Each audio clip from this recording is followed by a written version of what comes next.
Welcome back to Critical Calcio. I'm your host, Nathan Rudin, and let's talk transfer market a little bit. Serie A is a little bit interesting to talk about this with because typically teams need to sell before they buy. None of the big six. That's what I'll be talking about the next few episodes. Are going to have a big budget at all. So when talking about needs, that may change based upon sales. And also a quick sidebar. No one really knows what teams are going to do. It's just journalists making shit up for clicks. However, I will try and do my best to portray that in a way of, hey, this is what people are saying. This is what the team needs. Nothing I'm saying is entirely concrete yet. Actually, I think there may be one or two things, deals that have gone through. But just keep that in mind as I'm reporting. So let's start off with Napoli, first place team. So they get to go first. So Napoli had an amazing year, obviously. And as a result, of course, there is a ton of rumors of rich Premier League teams or wherever trying to take their players. So there's a ton of rumors about that. Some far-fetched and unlikely. Some seem to have some substance behind them. So before talking about the players, we need to talk about the coach. Luciano Spalletti won the league and is out, riding off into the sunset.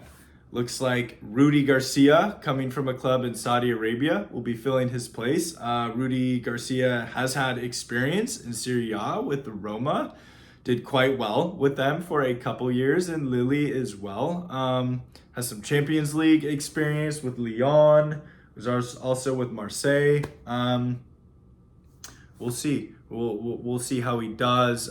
Comes in to a very strong squad, so that looks promising to him. And let's talk about his squad. So one consistent rumor that seems to be gaining some actual traction is Kim Min-jae leaving, and that will be he was probably one of the best center backs in the league last year, so that will be a hit for Napoli, but they should get in some good money for that. They, I believe, only invested 17 mil from either Fenerbahce or Galatasaray, and they should be getting 50-ish for him.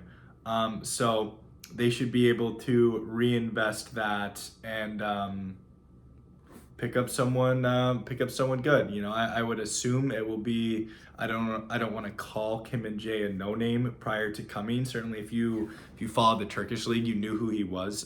But I would imagine they would go for a smaller name and same kind of situation. You know, try and find someone under the radar for cheap and to eventually sell them for a lot of money. That is what I would assume they're going to do. And him going to Manchester United seems likely right now. So they will need a center back. Another rumor, just because he had an insane season, Victor Osimhen.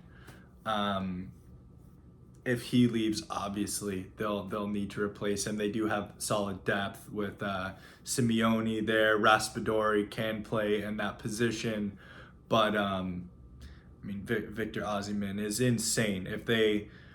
I've seen reports that they're looking to get a 2-year extension for him, and so if they're able to do that, and then Sal, the president of Napoli, was just saying if an offer, too good comes in for the sake of Napoli, they need to sell. And if they get that extension, they can sell him for a lot of money. If we thought this rebolstering of their squad was impressive last year, if they sell Osimhen, they'll easily over 100 mil.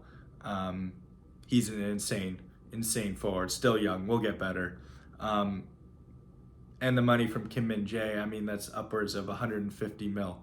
So they can bring in some serious talent and depth. Most importantly, that's a team that we saw last year can compete on both fronts.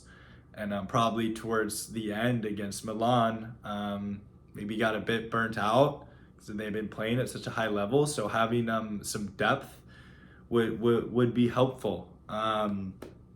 So rumors I've heard, if Ozyman goes, they're looking at players like Jonathan David. So also very good, not a huge drop off on talent there if he does go, and probably pretty likely because they'll sell Victor Ozyman for significantly more than Jonathan David would cost. Jonathan David, I think I saw him at 60 mil. I think that's what Lily would want right now, and Ozyman would go for much more of that.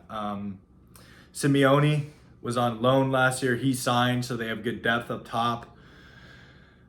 So they wouldn't need a forward if Ozyman stays. And then depth, Kvara, probably need a good backup to him. I try not to give my opinion, but I will. Paulo Tano is great on the right. Chucky Lozano is not.